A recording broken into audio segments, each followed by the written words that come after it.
Stop holding out hope. They're not going to rebound. But I love this brand. I'm sorry.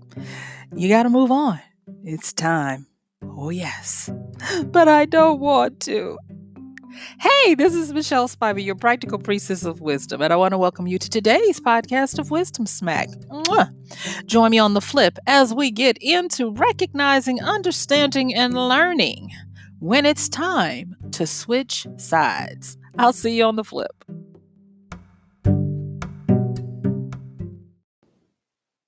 Can we just have a little bit of real talk before we get into this? Because I got something to say. Oh my gosh. So, I am currently in the midst of having to quote unquote switch sides. You see, um, in my everyday practical life, there are certain things that I am very attached to. And one of those, now let me just go on and tell you, it has to do with undergarments. I'm going to use that word because it's not about that little cute lingerie stuff, but this is about undergarments. This is about part of my daily arsenal to go out and face the world. And I have this favorite. And when I tell you all time favorite brand of upper body, upper body undergarments, or what we would call bra. I hope that doesn't send your delicate ears. Um, they have been my ride or dies for a few decades now. And I've grown very attached to them. I have recommended them to many people. And the reason why is because I am one of those women of noticeable attributes when it comes to that. And so it has pained me that that brand has changed, morphed, and switched to the other side of what is now popular. And to me, what is of an inferior brand, an inferior experience.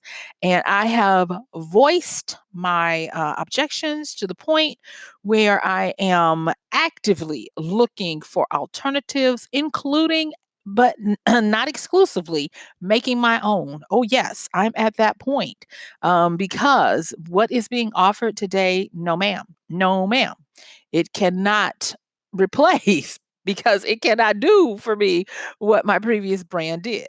So now that I have taken this precious time to describe to you the pain I am feeling over having to switch sides, hopefully you will keep that in mind as I go through this and talk to myself and hopefully to you as we unravel these wisdom smacks. All right. So here I am in a large department store at their customer service desk having me a hissy fit for the gods. Oh, yes. When lo and behold, a person walks up from that department because by this time, I am not having it. I'm unconsolable. I am not having a temper tantrum. No, because I am not stamping feet. I am making a very good, I believe, argument for why they need to get rid of their buyer for this department. No, I'm not. I wasn't trying to get anybody fired. But but seriously, when all jokes aside, it was very hard because the product and the offering that they have now, it's just not working.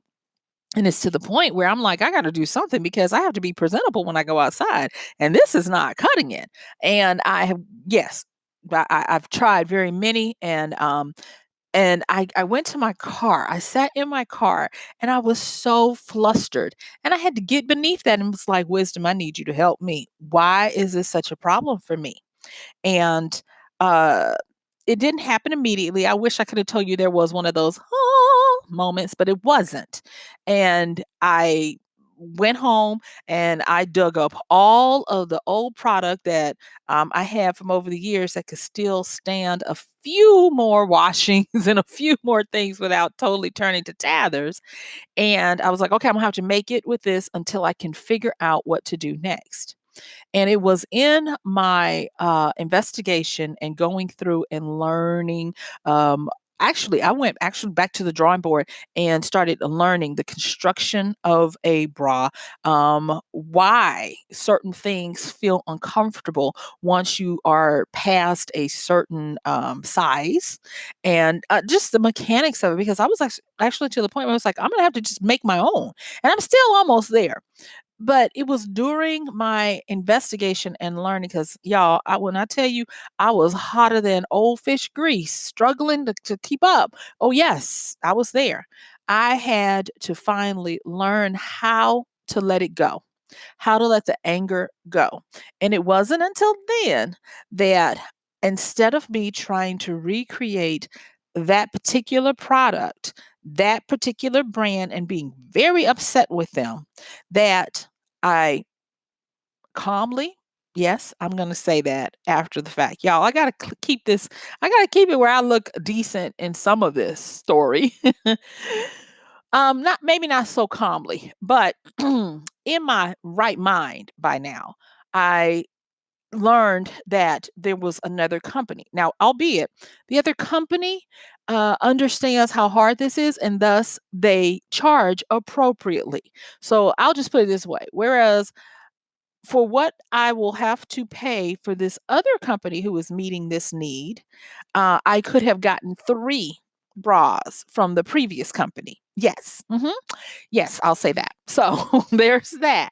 And I was happy that I could find something that was comparable, equivalent, if you will, but it was hard, and, it was like I had to go through a death, and a mourning of this popular brand that had lasted me, and when I say decades, I'm talking about most of my adult life. I've used this brand of, support, and I've never, had to worry or anything, like I said, to the point where I actually get strangers who would ask me for referrals of what am I using? Where can they get it? And I've had people that actually have paid for me to go get it for them and ship it because they didn't have that store. And that was even before, that of course that was before we had online. But yeah, so it was hard.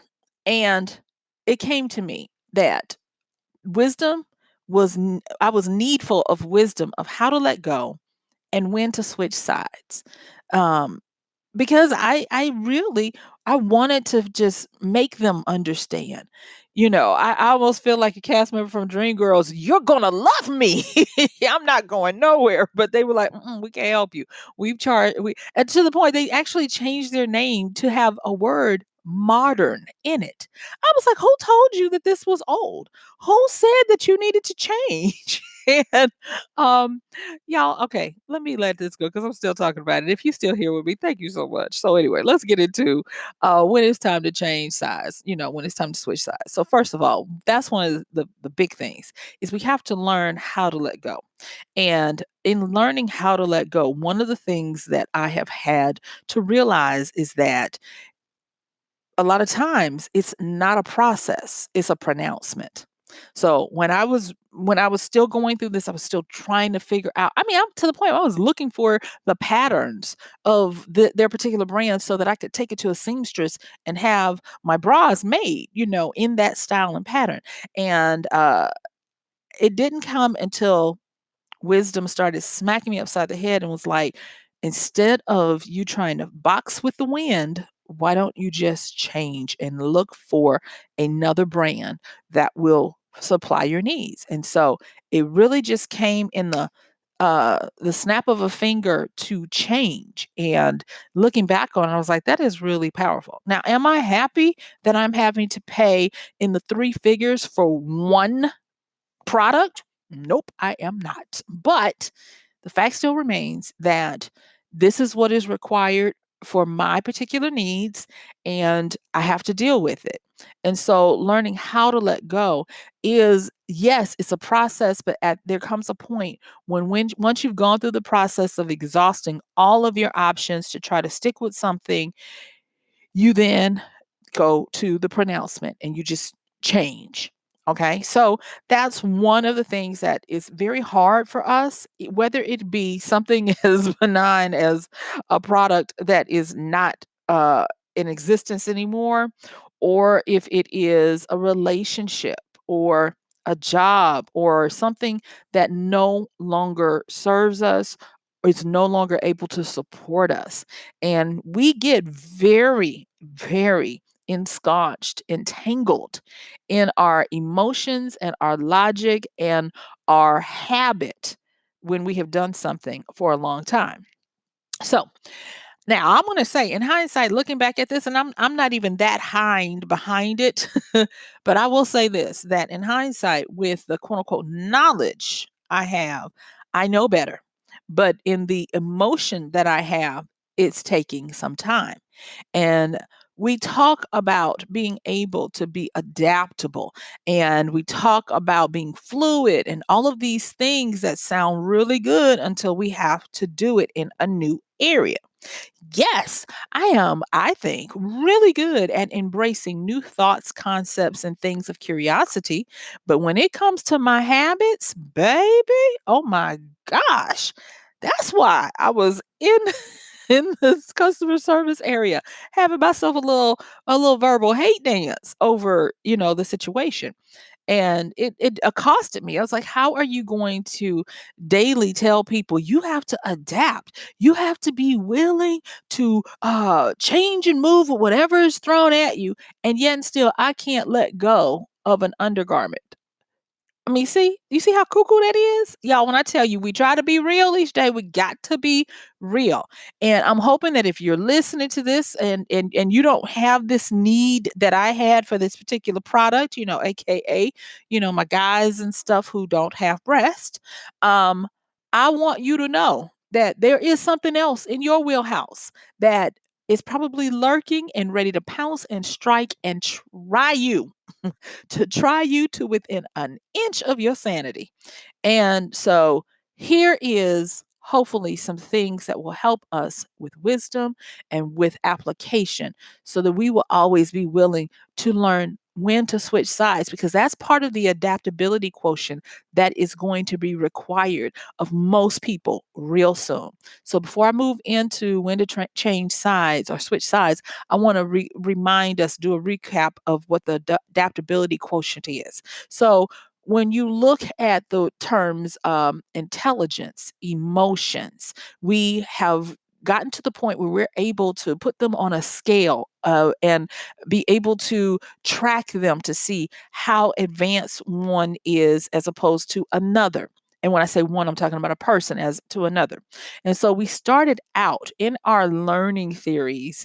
We started out after World War II, at least in the United States. We had to find a way. Well, you know what? It was before then. Y'all forgive me. Let me go back. It was before the war. We started out with trying to figure out how not to send the best and brightest who would help us to advance intellectually to war. And so they developed standardized tests. Oh, yes, go look it up. Go look it up, you guys. You got to know what predicates something, because there is usually a reason behind most things that become common practice for the masses. So with um, the wars that we were having, they wanted to not send the best and brightest minds with the most potential off to be killed. And so they came up with these standardized tests that were supposed to identify these promising minds. And so they made most children, is if you were going to be in the school systems, if you were going to get into the upper echelons of learning, aka our colleges and universities, you needed to take these tests. And that was the big age of the IQ. How big is your IQ? We put things on pedestals. We made societies where you had to have an IQ of what is it, 140, 135 or above to even get in. I'm looking at you, Mensa, and some others. Then when we got to the college level, there were certain, well, high school level, excuse me, there were certain societies that you wanted to be a part part of, the National Honor Society. And then in college, the Rhodes Scholar and some others. I'm just calling out a few, you guys. So don't at me saying you forgot my, place. And so we lauded intelligence as this big thing. And then lo and behold, in the 80s, here comes a teacher, philosopher, if you will, of education, who showed us that there was more than just intelligence. And then we became aware of the nine, at that particular time, the nine types of learning that were happening. And it happened in 1983. After now, think of this. This is 1983. This is 28 years past the Second World War. And we had Howard Gardner, who was a developmental psychologist, who was like, let's start looking past this intelligence because there's something more that we need. And the reason for this was because almost 30 years out from a world war, we're now having space fights, racing, to now, instead of just having big troops on the ground, we're taking it to the air. We're taking it to space, where if I want to take you out, then what I'm going to do is I'm going to zap your satellites and get you. Um, and cloud you in darkness of information. And so we had that, and we had the nuclear options and all of those types of things. And thus, it required that people had a better understanding of not only how to be smart, but how to be interpersonal. And so, Howard Gardner came up with nine types of intelligence. He included what we would call the intellect or the IQ, but he also had things in there like the naturalist, the musical one, the existential one, meaning that they were very life smart, the interpersonal one, they were people smart, the body kinesthetic one, meaning your dancers and your people who use their bodies in ways that were just amazing, the linguistics one, the one who was able to negotiate and have a flair with words, the gift of gab.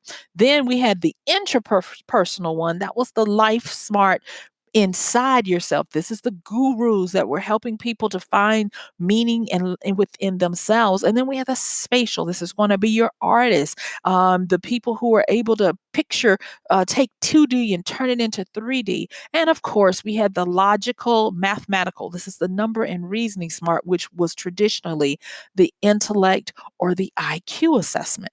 So he comes in 1983, and we start embracing this and understanding that there are nine types of knowledge. And of course, there are more now, but this is how we started to evolve from that. And then lo and behold, in the late 90s, we now have another psychiatrist,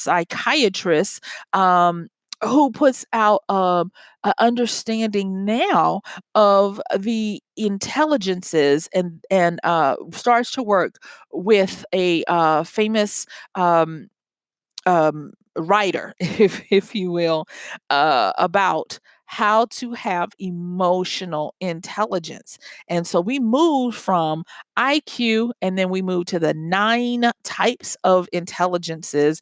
And then, because of how greed had pushed our baby boomers and the world into work, work, work, be very, very um, me oriented. They even called it the century of self, and we needed to go into past that because that was no longer helping us. So we then moved into, like I said, with Daniel Kahneman with his thinkings fast and slow and fast, and then some others. We came into emotional intelligence. So after we moved from emotional intelligence in the turn of the century, we got social intelligence. So emotional intelligence was all about me understanding my emotions. And then at the turn of the century in the early 2000s, it became important to understand the emotions of other people. And so we had to now start working on being emotionally mature for ourselves and being emotionally astute to read the room. And now, because we have our intellect, We understand what we're good at naturally. And now that we supposedly, hopefully, are able to mature emotionally for ourselves and socially with our environment and others, we are now at the point where we are supposed to take those things in our bag of tricks and move it around so that we can become highly adaptable. And so when I look at it, I was like, oh, I missed the point. I mean, I screwed the pooch on that because of me throwing my little hate dance. And so now the IQ, if you will, has shifted from IQ to EQ to SQ, and now it's at AQ. So, real quick, IQ, intellect quotient, EQ, emotional quotient, SQ, social emotional quotient. I should call that SEQ. And now AQ, adaptability quotient, meaning that we now are required to move freely, flexibly, and fast through, I should have said fastly, but that's not a word, and fast through our navigation of using all these different intellects we have and using all of these insights into emotions that we have. Okay. So I know I took y'all a long way around, but this is how I am interacting with understanding and getting a feel for moving into what is required now, because that's what wisdom always does. Wisdom is always calling you forward and giving you the tools and the skills you're going to need, because wisdom knows what's going to be required. And thus we have to become flexible and know how to learn, how to let go, and when to spot it. Now, there's a book that I want to mention today that I've talked about before, and it's called Turning Pro by Stephen Pressfield. And Stephen is a writer, and I'm a writer. And so I tend to listen to a lot of what Stephen says. So the book is termed and written for the writer, but there are a lot of nuggets in it for all of us. And when he talks about becoming a pro, he does not, it's kind of like, okay, you said turning pro, but when you get into the book, I'm just going to tell you, he doesn't say, this is your process. He was like, it's a pronouncement. When you sit down at your desk, you're a pro. A pro works. A hobbyist looks for all these inspirations and waits for the muse to show up. And I was like, oh my gosh, Stephen, why couldn't you just have told me that? But I mean, there's a lot of supporting things around it that's really good to help you to make the leap and put some oomph behind it so that you do it. But that's what it calls for. It calls for being able to switch. When you're not at your desk, you can be whomever you want to be. But when you sit down, if it is 9 o'clock, don't matter if the muse is sitting there waiting on you with a cup of coffee in hand. It matters that that desk is there. It's 9 o'clock and you're supposed to be working. And so, even with what he's saying in turning pro, he is talking about having strong adaptability. And then the next thing is when it's time to switch sides in this adaptability quotient, this part of where we are right now, we have to be able to look at things from a different view. It is the weirdest thing to me when I look at it, but when you look at it through the lens of wisdom, it makes all the sense. The weirdest thing to me is that how we're set up now, if we have any kind of interaction through search engines, through applications on our phone, through the news media, the entertainment sector, we have ability to stay within our comfort zones and only get the diet of information and interaction that we choose. We are no longer forced, if you will, to go to entertain opposing views or things that are not to our liking. When I was a little kid, y'all, believe it or not, I know you're gonna think this is crazy, but and I grew up in a rural small town. We had three channels, and those were in America: ABC, NBC, and CBS. And oh, I'm sorry, those are the three we counted. And then of course we had like the local community channel and we had PBS. So I'll give it five, but that's what we had. And I remember when I got up a little bit, my grandparents were so excited because they were one of the first ones in their neighborhood to get this thing called satellite.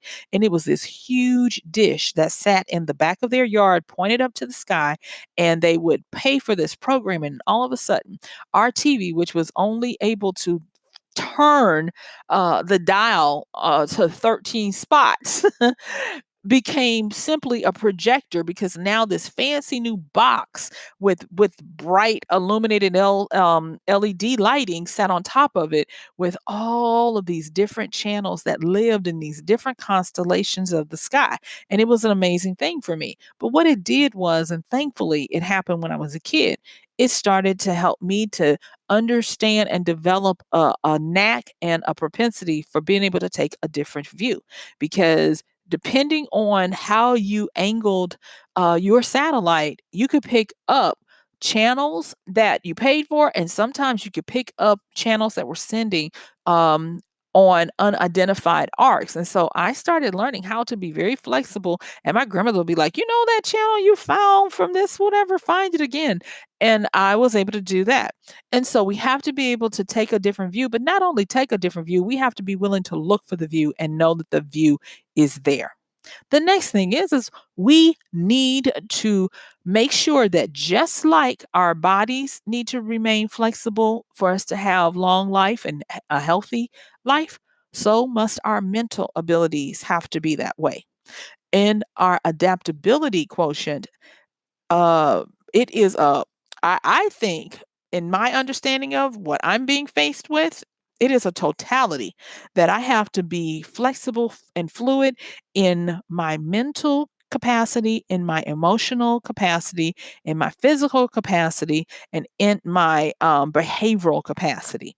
Um, we even have a term now called code switching, and it's a social construct of behaving certain ways when you're in certain conditions and environments. And it's not where you're being duplicitous or two-faced or any of that. It's just what is required to interact. And it's because we now have many different cultures and groups that we can interact with. And so you don't dare try to believe that everyone behaves like you and you're just going to behave like that, and deal with it, because diplomacy is now required.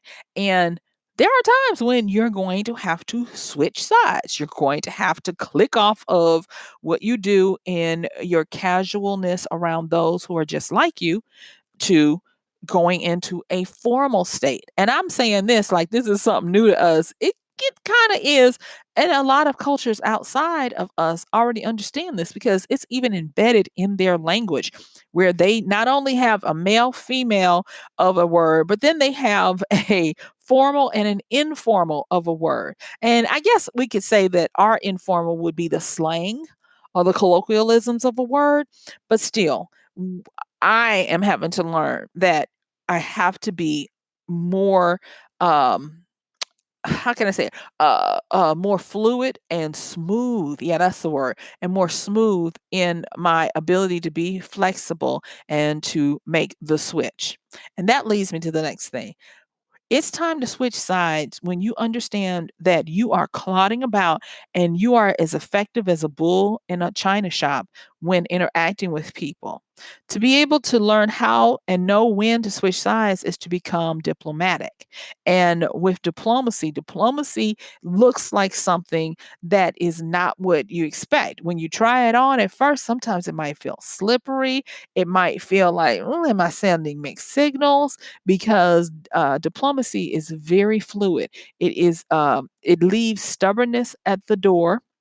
It locks it behind another door, actually. It requires that we are able to be not only on the quote unquote right side of an argument, but we're able to play devil's advocate and we're able to switch sides with fervor to understand that that could be the right side of an argument. So there's that. And now this part is the part that I was dealing with the whole bra situation. And that is that learning how to switch sides means also learning how to get back out of the base expression of ourselves, that we have to realize that yes, you are probably right in your feelings. No one can tell you how to feel but you. That's definitely true. But then the next thing is that you got to learn when to switch back over to common sense and logic and be able to see other people's points of view instead of just your own. You have to learn how to stop just trumpeting what you want and how you want to feel and how you expect to be treated or to receive. And that was the big one for me. It was the huge, the I think the biggest aha of this wisdom smack of learning when to switch sides was this point, was that you have to know when you've gone too far over into the emotions without restraint. And you have to learn how to just switch it, how to just get to the point where you're like, I'm over in that cuckoo part of my brain. Let me switch back over and let me return to logic and common sense. And so that one is the one that has been the biggest for me, and it made me see that, yes, I talk about adaptability, but adaptability needs to continue to work on me. And so with the adaptability, I have got to always be stretching and growing, knowing, learning, and putting the thumb down on myself. And we need to do this because there are going to be times, and it might have already happened to you, and you might be like, yeah, I get that. We need to be so astute in whatever comes our way that we do not miss when a power shift has happened. Being able to switch sides lets you always know when the power has shifted, when you are no longer protected by what you have always assumed is there for your support. And when I talk about power, I am talking about the nuance of power, whether it be what you think is morally just and right, or whether you believe that you are protected by a certain recognized power, or whatever it may be. This was something I had to learn when I was in school, and we went through a class that talked about the ethics and the morals of therapy and how to understand the two, as well as how to understand changing times of what is accepted and what is taboo. And it started to mess with me because in my understanding of truth, knowledge, and fact, I thought that they were static, that they always were the same yesterday, today, and forevermore. And it blew my mind because depending on a situation, a circumstance, a dispensation, a time, it might be true, but then it might not be. That is why one of the areas that I thought I was good at was moving with the times and understanding where the true power lies with regards to beliefs, morals, and ethics. What might be considered perfectly ethical at one point might be illegal at another point. What might be perfectly moral. Okay, so ethics is where it deals with the laws, the rules, and the agreed thing that a society or a group says is okay. Morals is more of that internal fortitude of right and wrongness for you. And so where you have your ethics, I can guarantee you they're always changing because they're changing to meet the demands of the peoples using them at that particular time. Whereas with your morals, that's an internal thing. And it is, for the most part, it's an internal thing because it can be an external group thing and it can be part of the base for how you deal with each other. Think about religions and the rules of engagement of their sense of right or wrong. So that's where morality can come in. You even have companies that will have morality clauses for different levels of people in their organization. Whereas a base level person might not get fired for having an adulterous affair. A senior manager would. So that's to help and understanding when times are changing for that will help, because if you don't, you become rigid. And I'm going to tell you, the rigid are the ones who get cut down. The rigid are the ones who break. The rigid are the ones who get annihilated and turned in and splintered because they're unable to make this move. And I want to ask this question before we close it out for today. And that is, are you too dated to matter? Are you too dated to matter? That is one of the litmus tests I have for myself. And I'll tell you, that was part of the process when I was thinking about my inability to let it go with these bras. I mean, come on, even that show Frozen said let it go. And I wasn't listening to the little girl. So I had to face myself. And I was like, you know what? I'm too dated to matter because they don't matter. They are not going back. They even changed their name to have the word modern in it. And that should let me know that times have moved, the power has shifted, and I need to get with it. And only when I got to that point, I was able to start looking for uh new companies to meet my needs. Now, I'm gonna go on and tell you, the part I didn't say earlier was that the new company, they still don't make the undergarment the way I would like, but they have some newer technology, and I do get the same experience that I had from the others that made me like those so much. And so, yes, I was able to stretch, grow, and even change sides. But it got to the point where I had to start to see myself, see different views, and be a little more adaptable. I'm trying to be a lot more adaptable, you guys. I really am, because I don't want to be too dated. I don't want to be too rigid, and I don't want this to happen to you. And thinking about too dated to matter, you have to know when to change the tattered, the worn out, the antiquated. Don't get stuck. That was a thing that I was on the verge of getting stuck. Just because I like something and it works for me, it might not be that it's the only thing for me. It might just be that there is something that that company or whatever um could not ever continue to not ever but could not continue to give me, and thus this was life's way of pushing me forward to continue to get what I know I like out of a product, out of a situation or circumstance. And so I'm very thankful in hindsight that I was able to find these. Now, I don't like the price, I'll tell you that much, but I do like the experience of them. And I would not have been forced to find that had my other company been giving me the same thing that I was used to.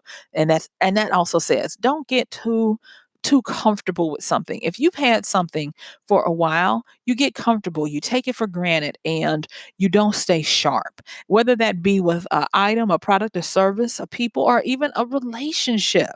Don't get too comfortable. Um, One of the things that I've always had to remember when interacting with people, whether it be clients, my books, or something, don't take those who know you the best for granted. And that's what happens when we don't stay sharp, when we don't stay adaptable.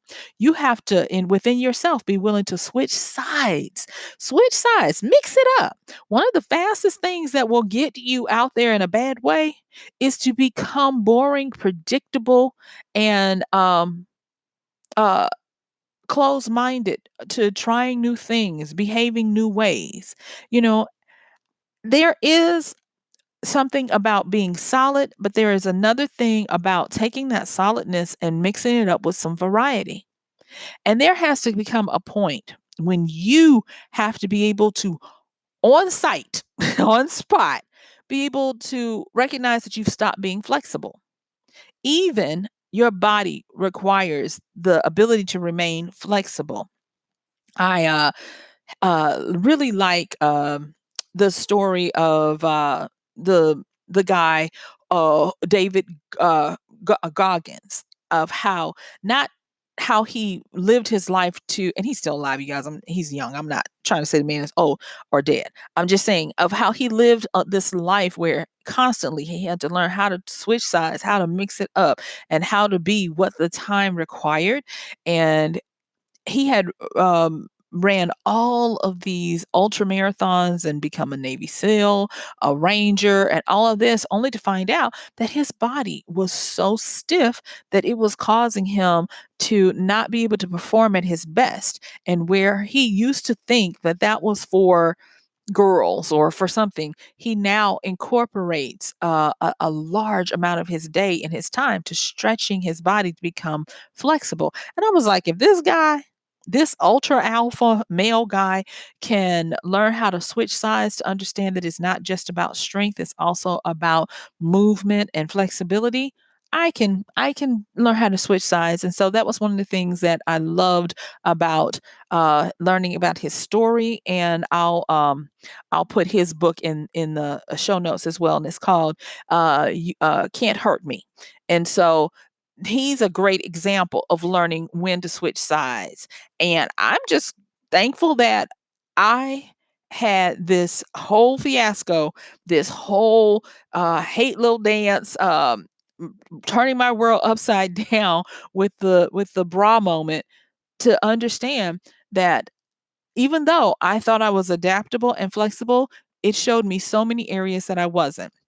So guess what? Yep, my time is up. Let me hurry up and give you guys some recaps on this so I can let you go back to your day. And that is when you know it's time to switch sides when you're faced with the fact that you have to let certain things go, whether it be a person, a plan, a place, a product, or even a way of thinking.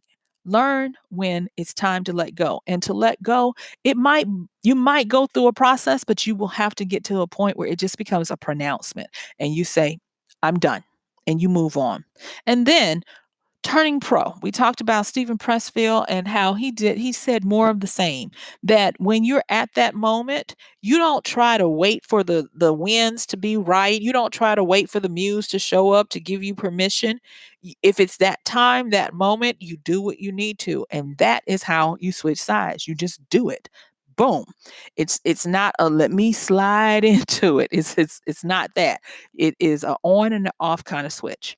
Also, being able to learn how to take different views of something so that you do remain flexible and you do remain open to more possibility.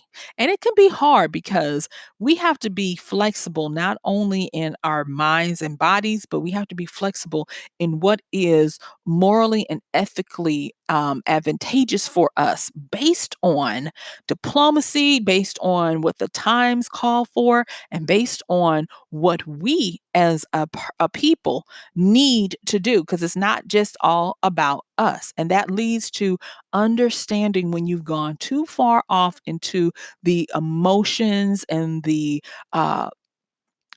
baseline of your passions and desires, and know when it's time to switch back to your logic and common sense so that you can remain very open to investigating what's new and what's now and what's next. And I know we covered a lot, but I just want to make sure that as part of learning how to switch sides, ask yourself these questions. Are you too dated to matter? Has what your world looks like become tattered, used, and old? Is it time to update? Don't get stuck. And the next thing is make sure that you're able to recognize when you've stopped being flexible. And when you recognize it at that point, don't go past go. Stop right there and do what you need to. Even a Navy SEAL, Marine, um, Ranger, I almost said Power Ranger, y'all, but Ranger, Army Ranger, he had to recognize that he had to pay attention to his flexibility as much as his power and endurance. And so, guess what? Yes, my time is up. I thank you for yours. This has been Michelle Spiva, your practical priestess, with another podcast episode of Wisdom Smack. And just remember, there are going to be times where you need to switch sides and it's not going to be evident. But with these wisdom smacks and you continuing to grow yourself, you're going to learn how to use all those intelligences to come in and help you become very adaptable. So thank you. Don't forget to check the show notes for the books mentioned. And you guys, thank you so much for using our Amazon link at MichelleSpiva.com/AMZ for all of your Amazon shopping. We appreciate it. And thank you for supporting the show. I am going to have to see you later. Bye.